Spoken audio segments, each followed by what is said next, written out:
delighted to welcome Rafael Schwartzman, who is the Vice President, Europe International Air Transport Association.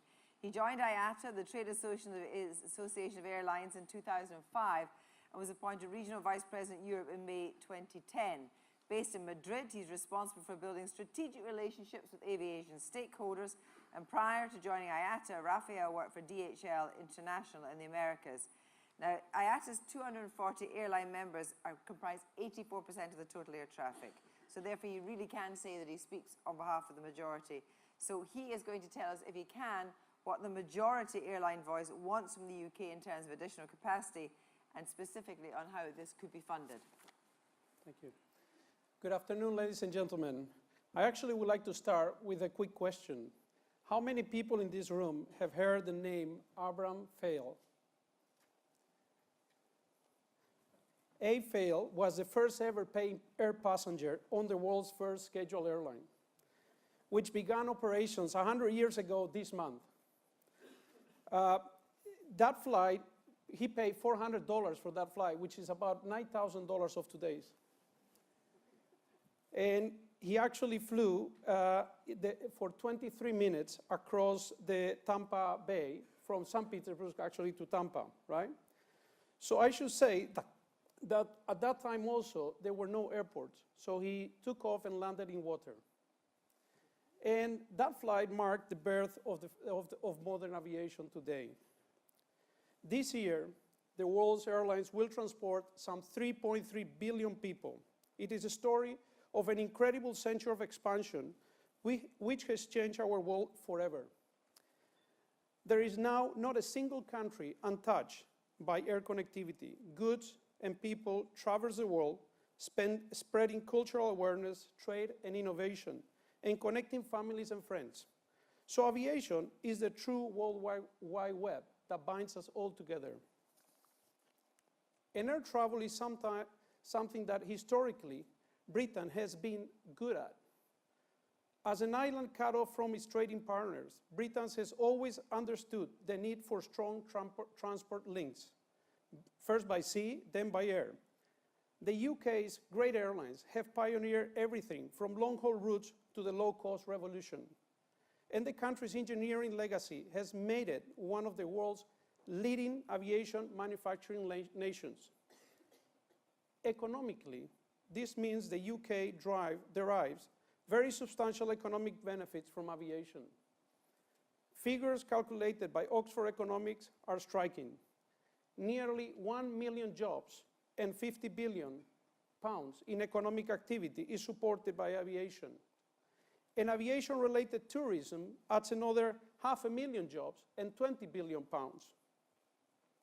Looking at the percentage contribution of aviation to GDP, it is 3.6%, compared to 2% in Germany and 3.2% in France. So it is clear that the UK has a larger aviation economy than other countries of similar economic size. But let us also be clear that without sufficient infrastructure, these economic benefits are at risk. The level of air connectivity related to GDP is a key measure to consider. Using this measure, the UK ranked 14th out of 48 countries in 2005, lower than other island economies such as Singapore, Cyprus, or New Zealand. In 2009, the ranking fell further to 24th out of 51 countries analyzed. Britain's major airports in the southeast, Heathrow and Gatwick, are close to capacity. Larger planes and different operating procedures can only mitigate these situations for so long.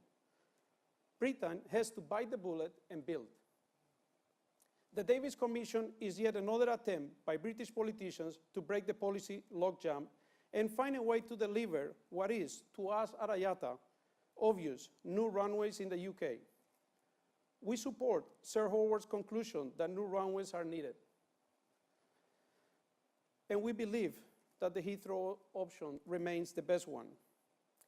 Heathrow has the advantages of extensive public transport connection, plus the fact that many global businesses, including Oracle, Microsoft, or Vodafone, have decided to locate in the Thames Valley to take advantage of the airport.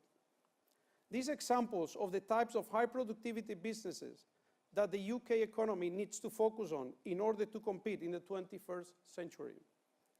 Heathrow is also the only hub airport in the UK. Why is a hub airport important?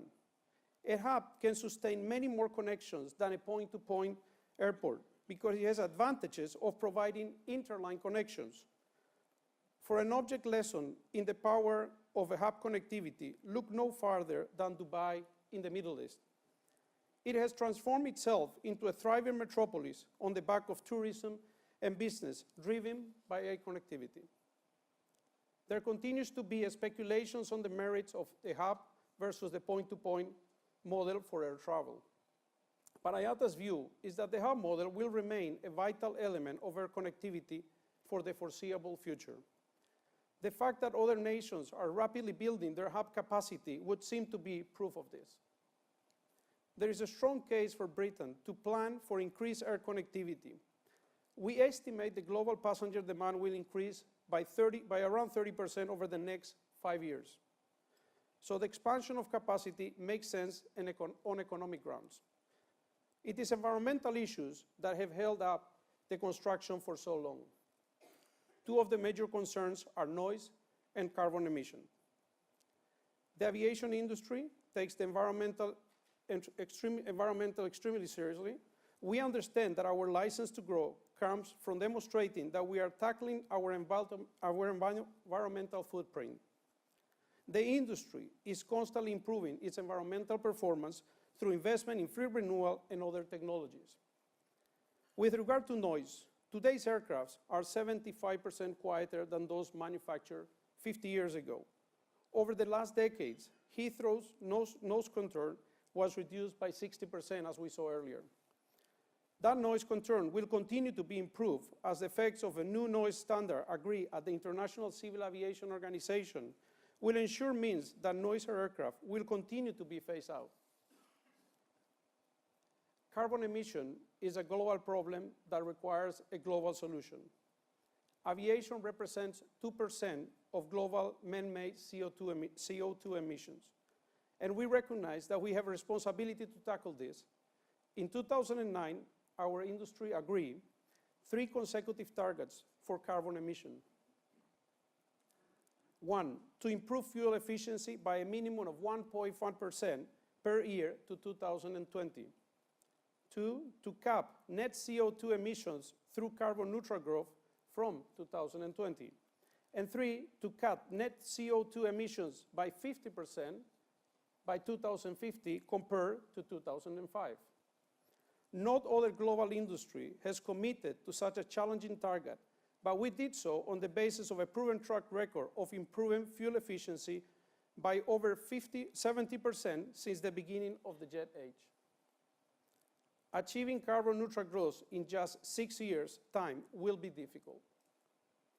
We are optimistic since the 191 members of the ICAO last autumn agreed on a basket of measures, including the development of a global market-based measure that will enable the sector to achieve carbon neutral growth.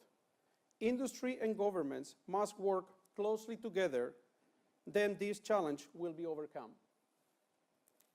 And I want to conclude by exploring this issue of partnership. Britain has so much to be proud of as an aviation nation, yet the political and media elite seems to be reluctant to acknowledge this. And given the tremendous economic benefit the UK derives from aviation, the hostility to the industry from certain quarters is difficult for me, as an outsider, to understand. Perhaps the Davis Commission's findings offer a chance to reach a new consensus. As a first step, the broad conclusions must be accepted across the political divide. Leadership is needed here to sacrifice short-term political expediency in the national interest. But more widely, the industry, local communities, and politicians have to reach a new understanding and the value of the value of aviation connectivity. It gets taken for granted. And that complacency is what is threatening the UK's aviation competitive now. If a new partnership based on an appreciation of the economic and social benefits of air travel and its path to a sustainable future can be created, then that could be the basis on which the UK can finally move forward with their expansion. I don't know what Rafael and the other pioneering passengers of the St. Petersburg-Tampa airboat line would have made of this timidity of modern policymakers. But I suspect they would not be impressed. Aviation has always been about making the impossible possible. I hope that same spirit of adventure will inspire the UK to vault the barriers it has put up to a stronger aviation future, able to benefit not only Britain, but the aviation connectivity of the whole world. Thank you.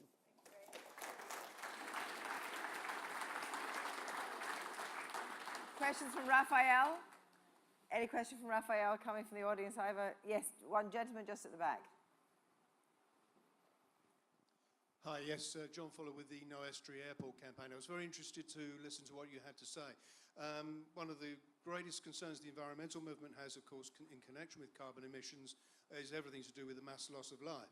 So I think everybody understands what's at stake here. I was very interested in what you said about your target after 2020. How exactly do you propose that the industry will become carbon neutral from after 2020?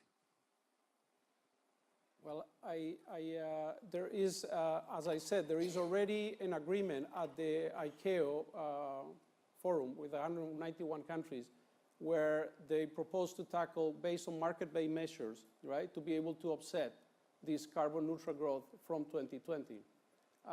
Technically, today, there are some things that are not totally feasible until there are some regulations that need to be passed. But again, I'm not the expert on this subject. But there is an agreement globally to come with these market-based measures to tackle that. You alluded to the kind of what you would regard as the ridiculous nature of political kind of hanging about, and actually this should have been done before. Without another runway, what will happen, do you think, to what will impact on many of your members, and what different decisions might they make without another runway? Well, I think it was already mentioned a few times throughout the day that at the end of the day, this is a global competition. I mean, this is not about the UK itself, right? It's about being global and competing global. So obviously, the competition comes not only within Europe. I just highlighted the impact of probably Dubai or other centers in China or Asia. So I think what will happen basically is that you will see these hubs being developed and built somewhere else. Rafael, thank you very much indeed. Thank you very much. Thank you.